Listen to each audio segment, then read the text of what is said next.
and you will have to answer questions on what you hear. There will be time for you to read the instructions and questions, and you will have a chance to check your work. All the recordings will be played once only. The test is in 4 sections. At the end of the test, you will be given 10 minutes to transfer your answers to an answer sheet. Now turn to Section 1. Section 1. You will hear a conversation between a woman making inquiries and a school receptionist. First, you have some time to look at questions 1 to 6.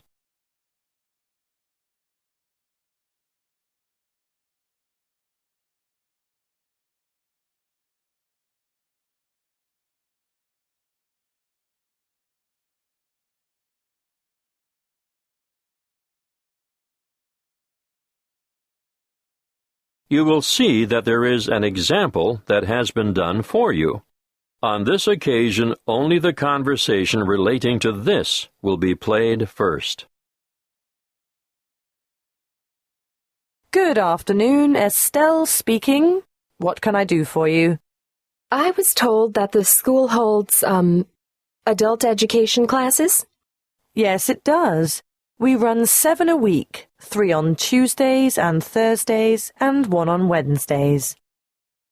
The receptionist, Estelle, says the school holds 7 classes a week, so 7 has been written in the space. Now we shall begin. You should answer the questions as you listen, because you will not hear the recording a second time. Listen carefully and answer questions 1 to 6. Good afternoon, Estelle speaking. What can I do for you? I was told that the school holds, adult education classes? Yes, it does. We run 7 a week, 3 on Tuesdays and Thursdays, and 1 on Wednesdays. Are they all evening classes? No. Because of the number of people who work shifts these days, we've found there's quite a demand for day classes as well. Well, I don't work, and I really want to get out and meet people, so daytime or evening would suit me. What is it you're particularly interested in? Oh, anything really. Okay. On Tuesdays, we have a writing workshop for those people who've always longed to write but are hesitant about putting pen to paper. It's an evening class and runs from 6 to 7:30, but there is a restriction on numbers. Oh! Yes. The tutor has advised us to restrict participants to a maximum of 10 per session, so I'll have to check and let you know if there is room for you. Thank you. Also, on Tuesdays, there is a book club designed for older adults looking to be inspired, to learn and share insights with one another. Are there any restrictions on that? Not really, but you'd have to be able to read the prescribed book each week. You have to read set books, do you? Yes, and keep up with the others by finishing 1 a week. I understand. What else do you have? There's a history group on Tuesdays as well, run by a researcher and historian who provides a fascinating glimpse for you into the lives and society around this area 100 years ago. I don't think so. Well, what about Scrabble Club on Wednesday? It's extremely popular, you know. Sounds good. What time? 2 to 3:30 in the afternoon. Yes. I think I could manage that. Well, if you like Scrabble, you might like to join the chess night on Thursday evenings. It's more for serious players, though. Unfortunately, I don't play chess. Would you be interested in cake decorating? Well, I do enjoy baking from time to time. Have you thought about decorated cakes, though? You know, they make a wonderful focal point of any special celebration. Maybe not. Before you hear the rest of the conversation, you have some time to look at questions 7 to 10.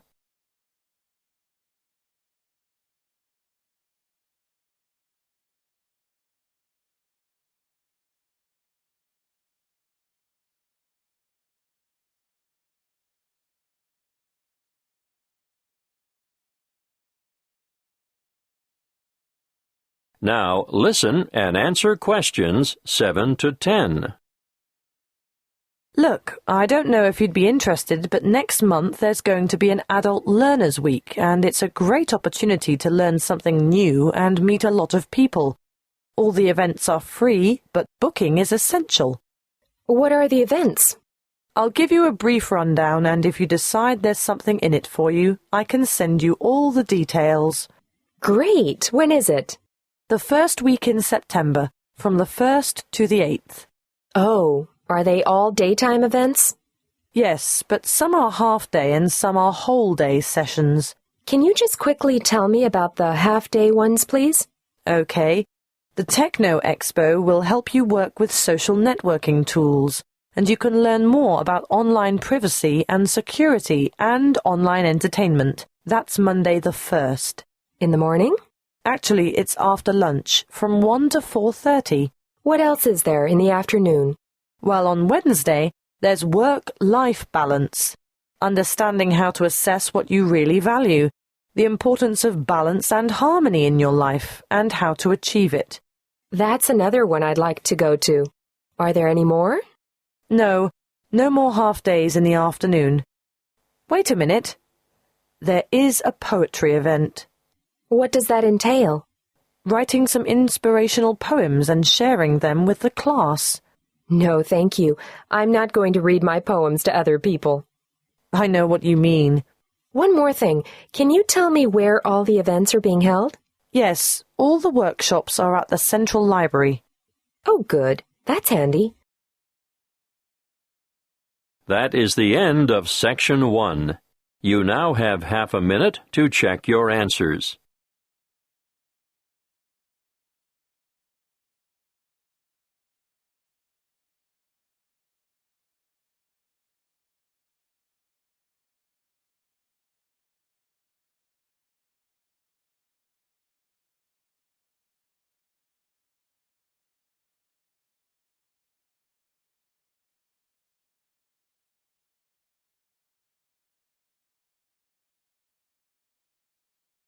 Now turn to Section 2.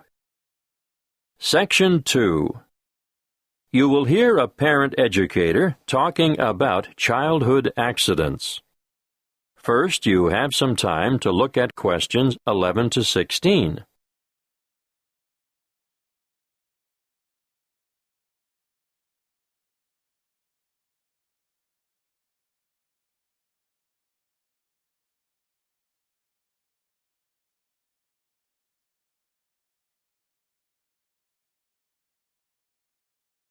Listen carefully and answer questions 11 to 16.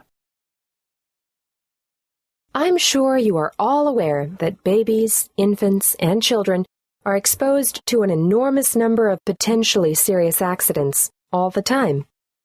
Accidents where vehicles are involved are always awful, but particularly so when children are injured. Now, of course, most should never happen, but unfortunately, the casualty lists increase every year. It still surprises me that so many youngsters fall from shopping carts, for example. With small children, however, the highest proportion of accidents will occur inside the house or in the backyard.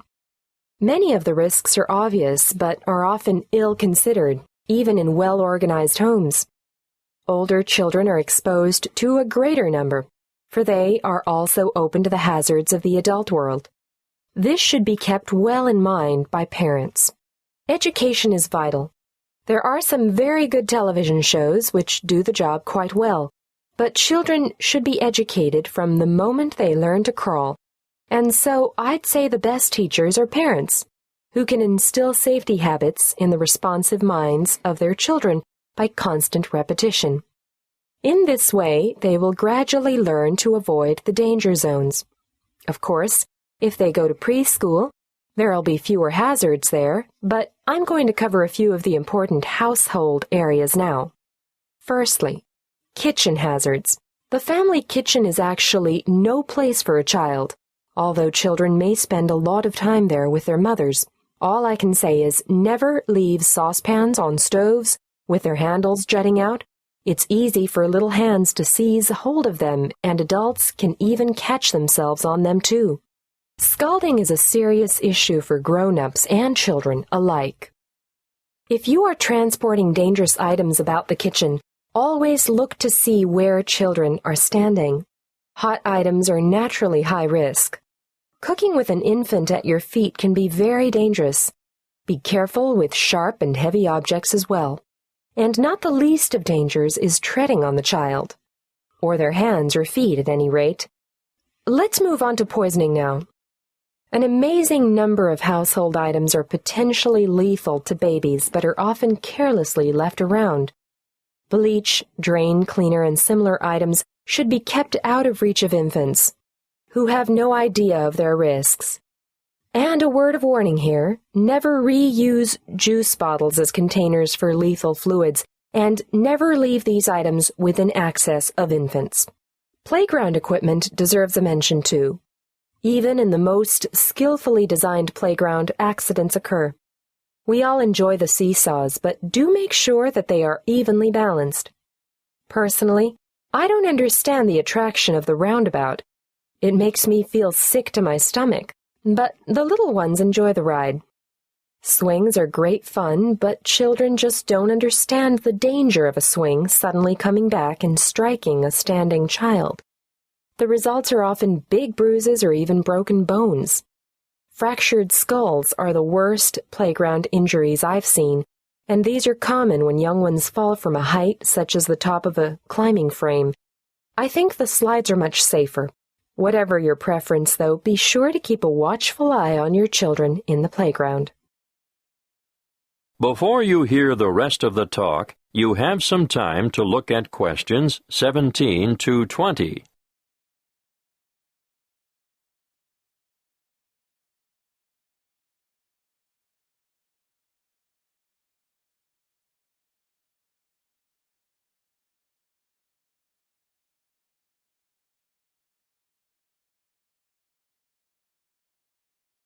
Now listen and answer questions 17 to 20. We're up to bath time now. You know that you should never leave a baby alone in a bath, because it's possible for babies to drown in a few centimeters of water. But how many of you have been tempted to go and grab the phone when it rings? My advice to you is to let it ring. And remember when you're filling the bath to put cold water in before the hot to prevent severe scalding, in case baby climbs in before it's ready. Moving on to electrical dangers, first of all, power points. These have a fascination for toddlers, and they'll shove things into the holes like hairpins, nails, screwdrivers, you name it. Points should always be fitted with protective plugs to prevent this. Teach children to respect all electrical appliances because they are all potential hazards. Do I need to mention cigarettes? Unfortunately, I still see parents smoking in spaces where their children have to inhale the cigarette smoke. We all know the dangers of secondhand smoke. But even leaving a packet of cigarettes within reach is dangerous because eating just one cigarette may poison a small child. If quitting the habit is too difficult, please ensure all tobacco products are kept out of reach and smoke outside. Lastly, given our cold winters, I need to warn you about heating systems. Open fires and heaters must be covered by protective devices. Even radiators and other sources of heat, which are attractive to children, can cause a nasty burn on sensitive young skin. Remember, there is never a good time to leave infants by themselves in a room where there is an unprotected source of heat. That is the end of Section 2. You now have half a minute to check your answers.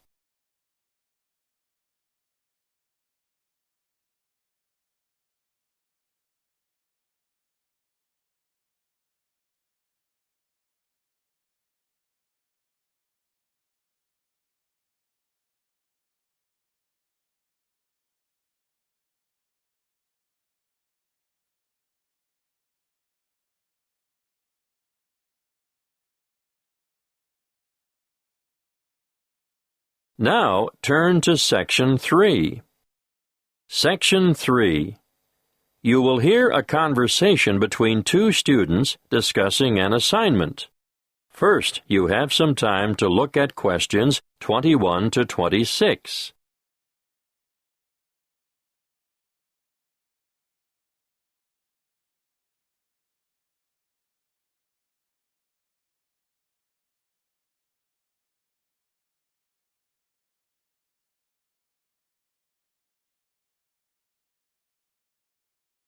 Listen carefully and answer questions 21 to 26. Hi, Opal. Any ideas about what we should do for our geography project? Hi, Perry. Yes, I'd like to do something on wetlands. I think that's a great idea. Where do we start? With a definition, of course. Something like a marshy area of land where the soil near the surface is saturated or covered with water, forming a special habitat for wildlife. And we could add, the flora and fauna of the area are reliant on the waterlogged soil for their survival. Yes, that's a major problem, actually. When commercial developers or farmers come along and decide to drain the swamps, everything dies. The practice is all too common, unfortunately.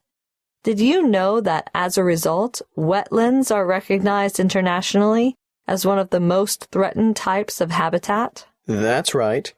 We'll have to be sure to discuss their importance in our assignment. But first, I think we should state some of the particular characteristics of wetlands. Well, there are 3 that I can think of. To start with, wetlands are limited areas of open water, which vary depending on seasonal fluctuations. Yes, and the second could be that there's usually a variety of water-tolerant flora on the banks and throughout the water. Of course, depending on the time of year, there may be more or less water, but levels generally remain quite shallow.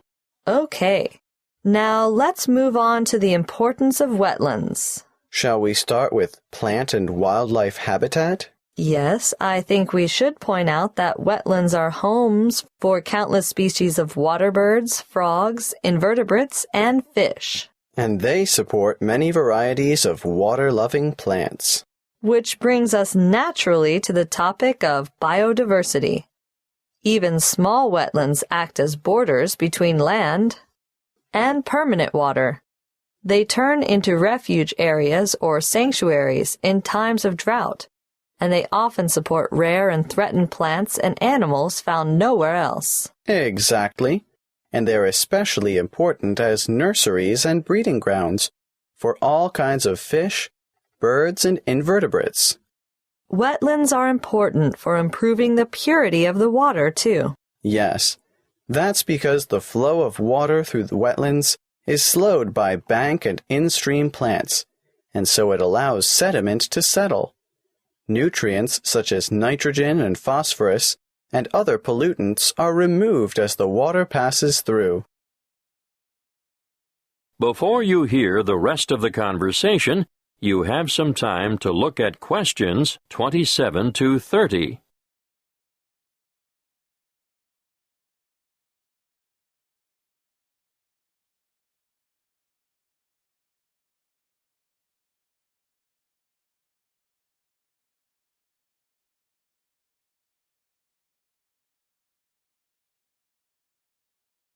Now listen and answer questions 27 to 30. Okay, at this point, I think we should look at mangroves. They're important for nutrient removal. I think nutrient recycling is more accurate, and biological productivity, because wetlands are really very productive ecosystems. Should we do a food web then? We should do a diagram of some sort showing the importance of mangrove trees, but maybe not a food chain. How about you explain it while I try and sketch it? Right. Well, let's start with the mangrove trees. They're very special because of their aerial roots that allow them to breathe even when the tide is high and their roots are underwater. They can live in salt water, and the salt enters through the roots, travels up to the older leaves, and then these die and drop back into the water. A unique feature of mangroves is their ability to develop leaves on their seeds while they're still on the tree, and the seedlings drop down, planting themselves directly into the mud underneath. Got that. What happens to those older leaves that fall? The fallen leaves, or litter, decay in the water and form a rich mud that feeds bacteria, worms, and small crustaceans. You mean things like prawns and crabs feed on the decomposed leaf? Yes, and even little fish do as well. And bigger fish feed on them? Eventually, the remaining organic matter, which is now just very tiny particles, is taken up through the root system, providing nourishment for the mangrove trees. And the cycle begins all over again. Yes, that's exactly it. That's what we'll call it, the nutrient cycle of mangrove litter. Great. I'll go home and work on this, and we'll meet again tomorrow. Okay, see you then. That is the end of Section 3. You now have half a minute to check your answers.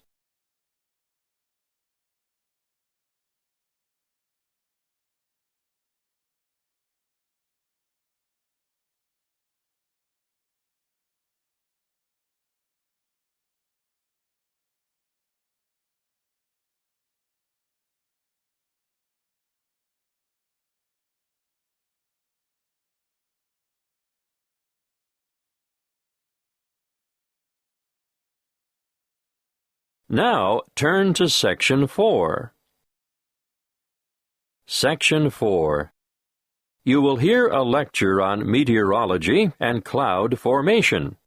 First, you have some time to look at questions 31 to 40.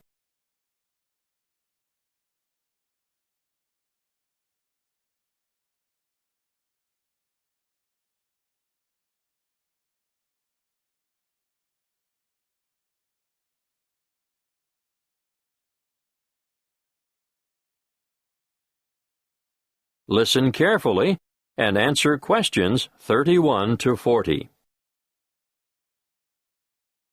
Good morning. It's good to see so many of you taking an interest in meteorology. As you are all newcomers to the topic, let's keep it simple to start with. In fact, let's begin with a very simple definition of what meteorology is. The suffix, ology, gives you a clue. At least you can all guess that it is the study of something. Meteorology is in fact the scientific study of all changes in the atmosphere, essential for forecasting the weather, of course. And you all know what weather is, right? The four main ingredients are the sun, the atmosphere, water vapor, and the wind. They all come together, disseminating heat from the sun around the globe and making clouds in the layer of the atmosphere directly above the ground, which is called the troposphere. Look up into the sky, and on almost any day of the year, you'll see clouds.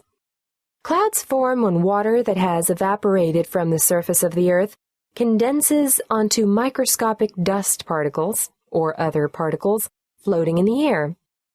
Cloud formation takes different shapes, and they mostly get their names from Latin roots. Now, let's look at the five most basic. We'll start with cumulus, which is a low cloud with a white, puffy appearance, and most often composed of water droplets. It gets its name from cumulo, meaning heap, for its typical piled-up appearance. Now let's move on to stratus, from strato, meaning layer. These are the gray, horizontal ones, often with a flat base, that you see on an overcast day, and they too are mostly made up of water droplets. At this point, I should mention fog, which you probably don't even think of as clouds, but fog consists of very low-stratus, ground-hugging clouds. The high-altitude cirrus cloud, on the other hand, is mostly made of ice crystals and appears wispy and thin, almost hair-like, in fact. That's where they get their name, from the word cirro, meaning wisp of hair. They are generally fair-weather clouds. Not so the cumulonimbus, the tallest of all clouds. They extend way up into the troposphere, and these are the ones that produce lightning, thunder, heavy rain, strong winds, and tornadoes. Beware the cumulonimbus. You already know what cumulo means, and it won't surprise you to find out that nimbus means rain, and added as a suffix is an indication of cloud's ability to produce precipitation, which could be rain, snow, or hailstones. As this course progresses, you'll learn a lot more about cloud types, but before I finish today, I want to go back to something I mentioned before, dust. It is generally accepted that when water vapor ascends in the process of cloud formation, it condenses onto dust particles. So it was assumed large dust particles would produce larger droplets and enhance the formation of rain. However, recent research has shown the opposite to be true. Droplet size increases the farther the clouds are from dust-filled air. More dust reaching rain clouds produces less rainfall. Scientists have shown that as more and more dust enters a rain cloud, the same amount of water becomes spread out. The resulting smaller water droplets scatter instead of combining and growing large enough to make up raindrops. This study shows that higher dust frequency is not inevitably the result of diminished rainfall, but rather its cause. Therefore, loss of topsoil from overgrazing, overcultivation, or bad livestock management in areas neighboring deserts will contribute to the continuing expansion of those arid regions. Your assignment for this week will be to read up on this research and write a report on how dust from damaged land may exacerbate drought conditions and lead to further desertification of arid areas. In other words, how land use has an impact on climate change. That is the end of Section 4. You now have half a minute to check your answers.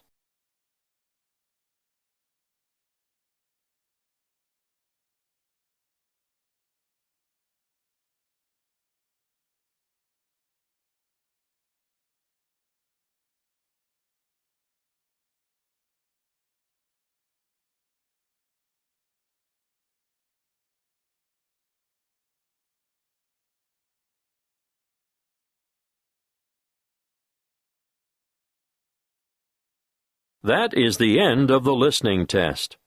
You now have 10 minutes to transfer your answers to the listening answer sheet.